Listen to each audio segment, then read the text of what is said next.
Hi and welcome to Alan's cinema view. என்னடா தம்பி ரொம்ப நாளாக வீடியோவே போடல, ஆள் எங்கேயும் செமத்தியாக வாங்கி செட்டில் ஆகிட்டான் போல் அப்படின்னு நினச்சிருப்பீங்க. இல்லை, நினைக்காம கூட இருப்பீங்க.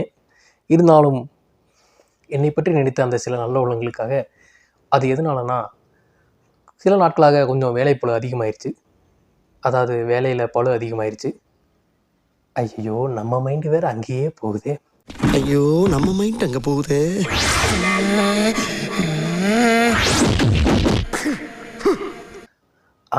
சரி, அதை விடுங்க. இப்போ நம்ம திரும்ப வந்துட்டோம். முதல்ல ஆரம்பிப்போம் அப்படின்னு பார்த்தா நிறைய படம் வந்துச்சு. இருந்தாலும் எதுலேருந்து ஆரம்பிக்கிறது அப்படின்னு தெரில. ஆனால் ஃப்ரீ டைம் இப்போ தான் கிடைச்சிக்கிற காரணத்தினால இதுலேருந்தே ஆரம்பிப்போம் அப்படின்னு நம்ம ஆரம்பிக்க போகிற படம் மேக்ஸ்.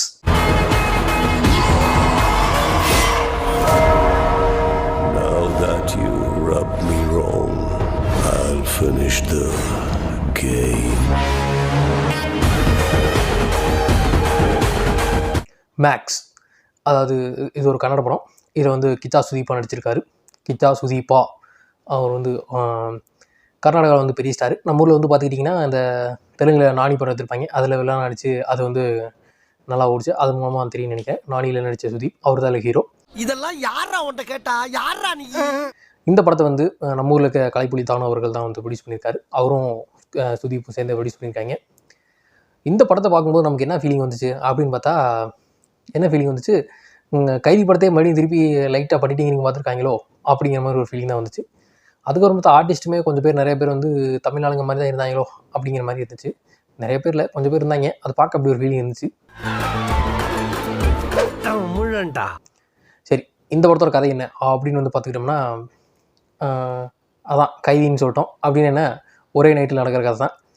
ஒரு நைட்டில் வந்து ஒரு போலீஸ் ஸ்டேஷனுக்கு ஒரு பிரச்சனை வருது. அதில் வந்து ஹீரோ வந்து எங்கேயோ இருக்காப்புல. வழக்கம் போல் பிரச்சனை வர்றதுக்கு முன்னாடி ட்ரான்ஸ்ஃபர் ஆகி அந்த ஏரியாவுக்கு வந்துடுறாப்புல. அதுக்கப்புறம் ஹீரோ ஊடால வந்து அந்த பிரச்சனையை தடுத்தாரா இல்லையா, இல்லை அந்த என்ன தான் நடந்தது, அந்த பிரச்சனை முடியல அப்படிங்கிறதான் கதை.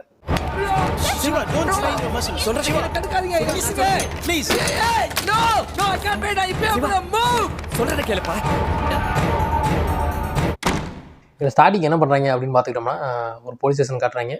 அதில் வந்து கொஞ்சம் போலீஸ் இருக்காங்க. அதில் அவங்க வாக்கில் நார்மலாக ஒர்க் பண்ணிட்டு இருக்காங்க. அடுத்த நாள் வந்து ஒரு இன்ஸ்பெக்டர் சார்ஜ் எடுத்து வராரு. அந்த இன்ஸ்பெக்டர் தான் நம்ம ஹீரோ. அதுக்கப்புறம் இன்னொரு சைடு வந்து ஒரு 2 மினிஸ்டரை காட்டுறாங்க. அவங்க வந்து ஏதோ பெரிய மினிஸ்டர் மீட்டிங் போகிறேன் அப்படின்னு கிளம்பி போகிறாங்க. டிஸ்டர்ப் பண்ணாங்க அப்படின்ட்டு போகிறாங்க. அதுக்கப்புறம் வந்து இன்னொரு கேங்ஸ்டரை காட்டுறாங்க. அவனோட பிறந்த நாளுக்காக வந்து சவுத் இந்தியாவில் எல்லா கேங்ஸ்டர் வந்து அங்கே வராங்க அப்படிங்கிற மாதிரி காட்டுறாங்க. இந்த போலீஸ் ஸ்டேஷனில் இருக்கிற போலீஸ் எல்லாம் போய் அங்கே அந்த செக் போஸ்ட் மாதிரி போட்டு எல்லாம் பிடிச்சிக்கிட்டு இருக்காங்க. அப்படி பிடிக்கும்போது ஒரு 2 பசங்க வந்து காரை விட்டு ஏற்றிடுறாங்க. ஏற்றிட்டு அப்புறம் தேவையில்லா பிரச்சனைலாம் பண்ணோன்னே அவனுங்களை ஹீரோ பிடிச்சி செல்லில் போட்டு போயிடறாரு. ஐயோ டேய், அவன் தான்டா இன்னைக்கு பெரிய வேலை பார்த்து விட்டு போயிட்டான்.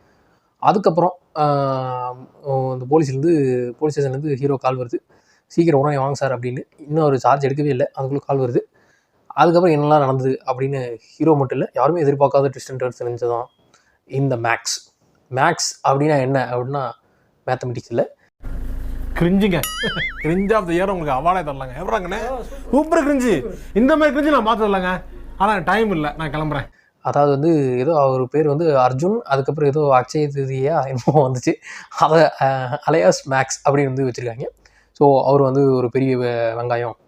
இந்த அவர் பேரை கேட்டாலே வந்து எல்லாம் நடுங்குவாங்க. அதுவும் இல்லாமல் அண்ணன் வந்து போலீஸ் டியூட்டியில் இருக்க மாட்டார், பாதி நாள் வந்து சஸ்பென்ஸில் தான் இருப்பார் அப்படின்னு வழக்கம் போல் ஹீரோக்கான பில்டப்புகள் லைட்டாக கேஜிஎஃப் வாடை அடித்தாலும் அவ்வளவு பெரிதாக இல்லாமல் ஒரு சட்டிலாகத்தான் இருக்கிறது அப்படின்னு சொல்லலாம். அதுக்கப்புறம் கிச்சா சுதீப், அவர் வந்து இந்த மேக்ஸ் அப்படிங்கிறதுக்கு ஏற்ற மாதிரி அண்ணன் வந்து ஒரு 6 அடியில் நல்லா ஜிம் படியாக இருக்காப்புல. சட்டை கட்டி அந்த மாதிரிலாம் இருந்துச்சு இல்லை, இருந்தாலும் பனியன் போட்டு பல இடத்துலன்னு சொல்கிறாப்புல. ஃபைட்லாம் வந்து மாஸ் பண்ணிட்டாப்புல, சொல்ல வேண்டியதில்லை. இதில் வந்து குறிப்பாக சொல்லணும், ஆக்ஷன் காட்சி எல்லாமே வந்து ரொம்பவே நல்லா இருந்துச்சு அப்படின்னு சொல்லலாம். இதெல்லாம் வந்து சூப்பராக ஃபைட் பண்ணிக்கிட்டு இருந்தாங்க. அந்த ஸ்டண்ட்டை கொரியோகிராஃப் பண்ணதாக இருக்கட்டும், அதுக்கப்புறம் கேமரா லைட்டிங்கு அப்படின்ட்டு. அப்புறம் அந்த லைட்டிங் சினிமாட்டோகிராஃபி வந்து போராட்டணும். ஏன்னா படம் ஃபுல்லாக வந்து நைட் எஃபெக்ட்லேயே எடுத்து தள்ளிட்டாங்க. கதையை நைட்லேயே ஆரம்பித்து நைட்லேயே முடிஞ்சது. கைதி மாதிரி கடைசியில் கிளைமேக்ஸில் வந்து இவங்க பேட்டி கொடுக்கும்போது மட்டும் வெளிச்சம் வருது. அது மட்டும் தான் லைட் ஷாட்டு, மொத்தம்லாம் நைட் ஷாட்டு. நார்கபந்து முதல் சந்து கவிதை மாதிரி இருக்குதுல்ல. ஸோ அது வரைக்கும் வந்து நமக்கு கண்ணு கூசாமல், இல்லை என்னடா இருட்டிலே போய்கிட்டு இருக்கேன் அப்படிங்கிற அளவுக்கு நமக்கு ஃபீல் பண்ண வைக்காமல் எடுத்து வந்து நல்லா இருந்துச்சுன்னு சொல்லலாம். அப்புறம் வந்து மியூசிக்கெல்லாம் வந்து அங்கங்கே பிஜிஎம்லாம் வந்து சில இடத்துல ரொம்ப நல்லா இருந்துச்சு, சில இடத்துல மியூசிக்கை காணமே அப்படின்னு நம்ம தேட வேண்டியதாக இருந்துச்சு. அப்புறம் பாட்டெல்லாம் வந்து ஒரு 3-4 பாட்டு இருக்குது. அதெல்லாம் வந்து நல்லா இருந்துச்சுன்னு சொல்லலாம். ஃபஸ்ட்டு ஒரு பாட்டு அது ஒரு அந்த பர்த்டே சாங்கு அது ஓரளவு நல்லா இருந்துச்சு. ஸ்டேஷனில் வச்சு ஒரு சாங் ஒன்று போட்டிருப்பாங்க. அது வந்து அந்த ஒரு போயம் மாதிரி ஹீரோ பாடுற மாதிரி வெறுப்பேற்றுற மாதிரி பாடுறது அது நல்லா இருந்துச்சு. I am a little star, அவன் சூப்பர் ஸ்டார் பார்த்தாக்கே சுட்டி பையன். அதுக்கப்புறம் இன்னொரு சாங் ஒன்று பின்னாடி வரும். அது ஒரு மாண்டேஜ் மாதிரி ஃபைட்டுக்கு பின்னாடி வரும். அதுவும் நல்லா இருந்துச்சு. அப்புறம் இந்த படத்தில் வந்து ஸ்க்ரீன் ப்ளே தான் வந்து ரொம்ப நல்லா இருந்துச்சுன்னு சொல்லலாம்.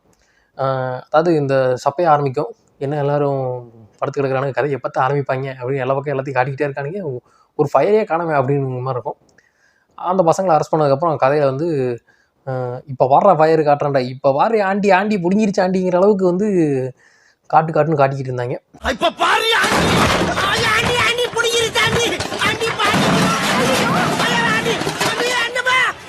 அதாவது பயங்கரமாக ஆக்ஷன் தான், ரத்தம் தெரிக்குது அப்படிங்கிறது ஒரு சைடு இருந்தாலும் அது அவ்வளோ பெருசாக இல்லைனாலும் அவ்வளோ பெருசாக வைக்காமல் அது வந்து ஒரு ரைட்டிங்கில் வந்து அடுத்த ட்விஸ்ட் அண்ட் டர்ன்ஸு அடுத்தடுத்து இப்போ இது ஹீரோ எப்படி சமாளிக்க போகிறாரு, அஜிஜோ இவங்களை போட்டு மாட்டிக்கிட்டானுங்களே, இவங்களை யாரை காப்பாற்றுறது அப்படிங்கிற ஒரு பதவியதை வந்து உடம்புலாம் கொடுத்துக்கிட்டே இருந்தாங்க.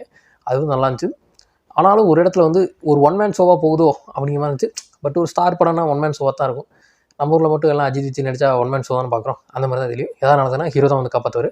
மற்றவங்களுக்கெல்லாம் கை கால் புத்தின்னு எது வேலை செஞ்சாலும் அவங்கள காப்பாற்றிக்க மாட்டாங்க. அவங்கள பேசாமல் தான் இருப்பாங்க. அதுக்கு ஓப்பனாக ஒரு டைலாகர் வச்சுட்டாங்க. எனக்கு திருப்பி அடிக்கல. ஒரு போலீஸார் அந்த கான்செப்ட் வந்து சொல்லுவாங்க, என்ன சார் வந்து இந்த மாதிரி பிரச்சனை எழுதிட்டு வந்துட்டீங்க, இது வந்து இப்போ உங்களுக்கு பிரச்சனை வந்தால் நீங்கள் எத்தனை பேர் வந்தாலும் அடித்து நிறுத்திடுவீங்க, உங்கள் அம்மாவை காப்பாற்றிடுவீங்க, எங்களால அப்படி முடியுமா, நாங்கள் பாவம் இல்லையா அப்படின்னாங்க. அவன் மட்டும் மனுஷன் இல்லையா, அவனும் சூப்பர் மேனா இல்லை அவனுக்கு சூப்பர் பவர் இருக்கான் அப்படிங்கிற மாதிரி தான் எனக்கு இருந்துச்சு.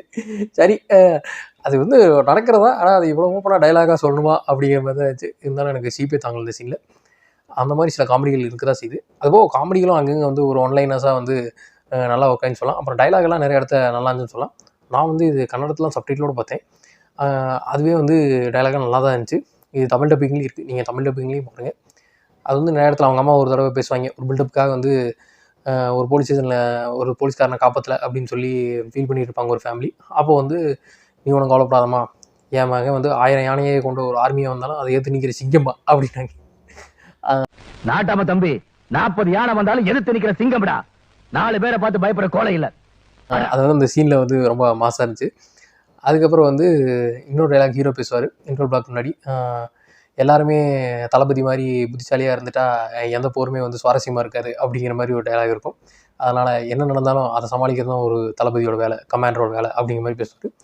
அந்த மாதிரி சில இடத்துல டைலாக்லாம் நல்லா இருந்துச்சு. அப்புறம் இதில் வந்து ஹீரோக்கு அடுத்தபடியாக பார்த்துக்கிட்டோம்னா ஒரு 3-4 கேரக்டர் தான் இம்பார்ட்டண்ட்டாக இருக்கும். ஒன்று வந்து இளவரசு, அவர் நம்ம ஊருக்காரர் தான். அப்புறம் வரலட்சுமி, அவங்களும் நம்ம ஊருக்காரங்க தான். அதுக்கப்புறம் வந்து ஒரு பிளாஸ்ட் மோகன் ஜெயிலர், அவர் பேர் வேறு மறந்து போச்சே, அவர் தாங்க புஷ்பா 2ல மங்களம் சீனா நடிச்சிருந்தார், அவர் தான் அவர் கேரக்டரு. அதுக்கப்புறம் வந்து அவ்வளோதான், மிச்சம் 2 மினிஸ்டர்லாம் வந்து பின்னாடி வருவாங்க. அப்புறம் அந்த போலீஸ் ஸ்டேஷனில் ஒரு 5-6 போலீஸ் இருப்பாங்க. இவங்களாம் தான் மெயின் கேரக்டர். இவங்களை வச்சு கதையை மூவ் பண்ணியிருப்பாங்க. இந்த படத்தில் வந்து கொஞ்சம் மடை தட்டுற மாதிரி என்ன ஃபீல் ஆச்சுன்னா, ஒவ்வொரு இடத்துலையும் வந்து எல்லோரும் போய் மாட்டிக்கிடுவாங்க ஒவ்வொரு சுச்சுவேஷன்லேயும். அப்போ வந்து அந்த சுச்சுவேஷனை வந்து இப்போ கடந்து வரணும் அப்படிங்கும்போது மாஸ் என்ட்ரி போட்டு ஹீரோவை கூப்பிடுவாங்க. அது வந்து ஓகே, ஒரு 2-3 இடத்துல பார்க்கும்போது ஹீரோ வரப்போகிறார் அப்படின்னு நமக்கு ஓகே பூஸ் பம்பாக இருந்துச்சு அப்படிங்கிற மாதிரி இருந்துச்சு. போக மறுபடி 4-5-6ன்னு போகும்போது நம்மளும் வண்டியை நிறுத்தாமல் போய்கிட்டே இருக்கோம், எப்போ நிறுத்துவாங்கன்னு தெரியலையே அப்படிங்கிற மாதிரி. ஏறிட்டானுங்க, இறங்குற இடத்த சொல்லாமே வர்றானுங்க, நம்மளும் ஊரை தாண்டிட்டான். அவ்வளோதானே, ஹீரோ தானே வரப்போகிறோம் அப்படிங்கிற மாதிரி ஒரு இடத்துல கொஞ்சம் இதாச்சு. பட் பரவாயில்ல, அந்த இடத்துல நமக்கு தோன்றும் போது படத்தை முடிச்சிட்டாங்க.